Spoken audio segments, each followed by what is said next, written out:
Kalusugan para sa lahat, dugong bigay, dugtong buhay, eat right, live strong. Ito ang hangad ng Area 3 Young Professionals ng Northeast Luzon Mission sa programang medical na ginanap sa Cariquican Norte, siyudad ng Ilagan noong ika-17 ng Disyembre taong kasalukuyan. Hindi bababa sa 300 ang dumalo sa medical mission na kung saan kabilang sa mga serbisyong inihandog ay ang general check-up, dental and optal check-up, physical therapy services at pamamahagi ng mga libreng gamot. Kasabay ng nasabing programa ay ang pagpapakain sa mga batang dumalo at ang pagsasagawa ng bloodletting program katuwang ang Red Cross. Isinagawa ng Young Professional sa Area 3 ang napakagandang programa dito sa Barangay Cariquican, ang free medical mission, bloodletting at feeding program. At kami po ay natutuwa dahil nakapaglingkod tayo sa pamumuno ng ating mga officers ng Young Professional ng Area 3. Isinabuhay nga ng mga kabataan ang pagtulong ni Jesus sa mga may sakit noong siya ay nasa lupa pa. Ito ay sa pamamagitan ng pagtulong sa kanilang mga kababayang nangangailangan.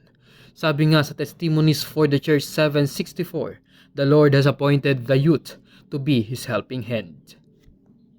Nakikita po natin sa oras na to, sa araw na to dito po sa lugar po ng Cariquican Norte. Marami pong dumalo sa aktibidades po ng Young Professionals Area 3. So marami pong nagpa-check up, nagpakuha po ng dugo, nagpabunot po ng ngipin, nagpa-check up po ng mata at lalo po sa physical therapy din po. Marami din pong nagpa-check po ng mga kasukasuhan po nila. So maraming salamat po sa mga department po na mga yan, ganoon din po sa mga doctors, sa mga nurse at mga ibang mga tumulong po, din ganoon din po sa mga sumuporta sa aktibidades na to sa 5 distrito po ng Area 3. Ang nasabing programa ay dinaluhan ng humigit kumulang 6 na po na volunteers, gaya na lamang ng mga manggagamot na galing sa lugar ng Baguio City, Nueva Vizcaya at gayon din sa Adventist Hospital Santiago City Incorporated. Mga kabataang galing sa mga distrito na nasasakupan ng Area 3 at mga physical therapist alumni ng medical colleges of Northern Philippines.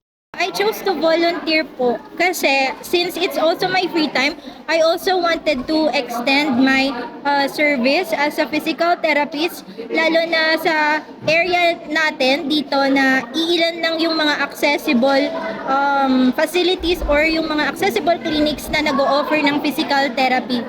Ang serbisyong medikal ay nakapagbigay sa mga kabataan, bata at matanda ng tulong at nagpaalala sa bawat isa sa kung gaano kabuti at mapagmahal ang Diyos. Ako po ay nagpapasalamat po na mayroon po kayong programa na ganito at okay na po na ano po yung problema ko sa mata ko. Okay. At salamat po sa magandang serbisyo po nila na binigay po nila dito sa Cariquican Norte po. Ang programa ay natapos ng may kagalakan sa puso ng bawat isa, lalong-lalo ng mga kapatid na nasa likod ng matagumpay na isinagawang programa. Layuning maghatid ng balitang may dalang pag-asa. Mula dito sa siyudad ng Ilagan, Isabela, ako si Eliezer John Manuel para sa Hope Today and PUC News.